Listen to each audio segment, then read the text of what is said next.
तर राज्यातल्या शेतकऱ्याला एक अंदाज देणार आहे. काय झालं, बरेच शेतकऱ्याचे फोन यायले आता राज्यात पाऊस येणार आहे का, पण तुम्हाला सांगू इच्छितो 25 नोव्हेंबरपर्यंत राज्यात कसला पाऊस येणार नाही म्हणून हा अंदाज लक्षात यायचा.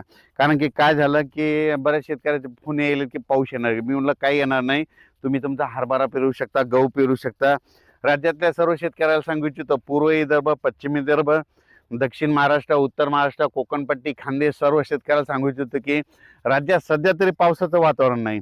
मग राज्यात मग पाऊस कधी येणार, तर तुम्हाला एक पहिल्यापासून मी सांगतो की एक तुम्ही काय करा, कॅलेंडरमध्ये एक तारीख लिहून ठेवा. दरवर्षी आपल्या महाराष्ट्रामध्ये 2 डिसेंबर ते 7 डिसेंबर 2, 3, 4, 5, 6, 7 डिसेंबरच्या दरम्यान दरवर्षी महाराष्ट्रात एक अवकाळी येणार. हे दरवर्षीचा वर्षानुवर्षाचा हे अंदाज कायमचा लिहून घ्या. पण राज्यात सध्या तरी नाही पाऊस. मग तुम्हाला सांगू इच्छितो काय होणार आहे, एक बंगालच्या खाडीमध्ये एक चक्रीवादळ आहे. ते काय होईल 27, 28, 29ला लँडफॉल होईल. लँडफॉल म्हणजे जमिनीच्या ते समुद्राच्या बाहेर निघेल. पण ते पाऊस मग एखाद्याच आपल्या महाराष्ट्राकडे काय होईल 29, 30, 31 आणि 1-2 डिसेंबरच्या दरम्यान ते मग काय होईल, महाराष्ट्राकडे ते पाऊस थोडाफार येऊ शकतो.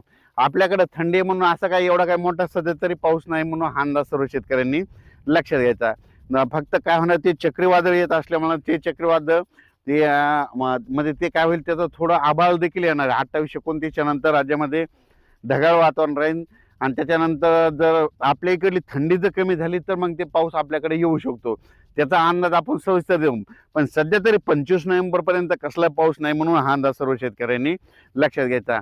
बंगालच्या खाडीमध्ये एक चक्रीवादळ आहे. ते चक्रीवादळ काय होईल, तामिळनाडूकडून आंध्र प्रदेशकडून केरळ, कर्नाटक, असं इथून कर्नाटकमधून अरबी समुद्राकडे जाईल. अरबी समुद्राकडे जात असताना त्याच्या एका पंखाद्वारे काय होईल, एका दिवस मग 28-29 नोव्हेंबर ते 5 डिसेंबरच्या दरम्यान मग राज्यात एक तुरळक पावसाचा अंदाज येऊ शकतो. असा खूप काय मोठा नाही पडणार, पण राज्यात मग ते पण पाऊस कुठं पडू शकतो. मग ते पडला तर मग तुम्हाला सांगू इच्छितो नांदेड जिल्हा, यवतमाळ जिल्हा, परभणी जिल्हा, हिंगोली जिल्हा, लातूर जिल्हा, सोलापूर जिल्हा, त्याच्यानंतर सांगली, सातारा, सोलापूर, कोल्हापूर, कर्नाटक, तेलंगणा, आंध्र प्रदेश त्या परिसरात होतो. पण असा सर्वदूर महाराष्ट्रामध्ये सध्या तरी आता वातावरण नाही म्हणून हा अंदाज लक्षात यायचा. राज्यातल्या सर्व शेतकऱ्याला सांगू इच्छितो पूर्व विदर्भ, पश्चिम विदर्भ, दक्षिण महाराष्ट्र, उत्तर महाराष्ट्र, कोकणपट्टी, खानदेश सर्व शेतकऱ्याला सांगू इच्छितो की ज्यांचा हरभरा पेरायचा असेल तर त्यांनी पेरू शकता. आणि त्याच्यानंतर गहू देखील पेरू शकता. थंडीचं वातावरण आहे.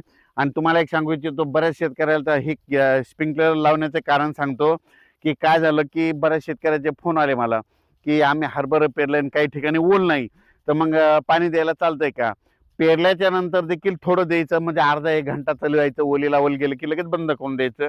म्हणून हे तयारी म्हणून आम्ही हे सुरुवात म्हणून आपलं तयारी करून ठेवलेली. म्हणजे भविष्य आता हरभरा निघणार आहे, त्याच्यामुळे हे निश्चित टेस्ट करून बघण्यासाठी आम्ही हे चालू केलेलं आहे. म्हणून हे तुम्हाला एक सांगू इच्छितो.